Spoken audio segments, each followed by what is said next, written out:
Last Thanksgiving, my mother looked at me in front of 14 relatives and said, "We didn't think you'd actually come. There's no seat for you." I turned to leave. Then I stopped. For 29 years, I had been the daughter nobody noticed, but my grandfather had always saved one seat for me. So I looked at my mother and said, "That's okay. I'll just sit in Grandpa's old seat." Her fork hit the floor. "How do you know about that?" That reaction told me everything. 2 weeks earlier, I had received an email from the foundation my mother controlled. Their records showed that I had been a board member for 3 years. That was impossible. I had never attended a single board meeting. I had never signed a consent form. Then they sent me the documents. My name was everywhere. My signature appeared on official forms, and photographs showed me sitting at Thanksgiving board meetings. But I knew those photographs were fake. In one of them, I was smiling beside my mother at the exact time I had been homesick with the flu. I checked the original file. The photograph had been edited in Photoshop 3 days after Thanksgiving. Then I found the email that changed everything. My sister Heather had sent me the edited photograph and asked me to confirm it for the family archive. She had been helping my mother fake my presence. But why? The answer was buried in the foundation's grant requirements.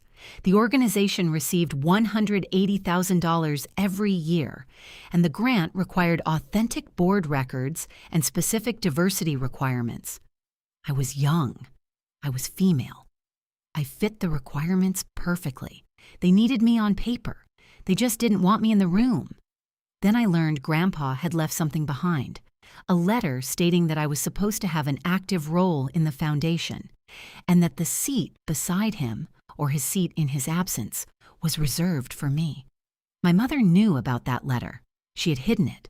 So on Thanksgiving, when she told me there was no seat for me, I finally used the one piece of information she never expected me to know. Grandpa's old seat. She froze. Then the doorbell rang. My friend had arrived. Except he wasn't my friend. Daniel Reeves was the state auditor investigating the foundation. I had invited him because I knew my mother would never dare cause a scene in front of 14 guests. Daniel examined the documents, the photographs, and the signatures. Then he asked my mother, "Are you acknowledging that these records were falsified?" She finally broke.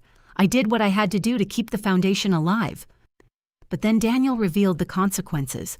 The foundation could be forced to repay 3 years of grants, more than $500,000. And that wasn't even the worst part. My grandfather had left me 30% ownership of the foundation.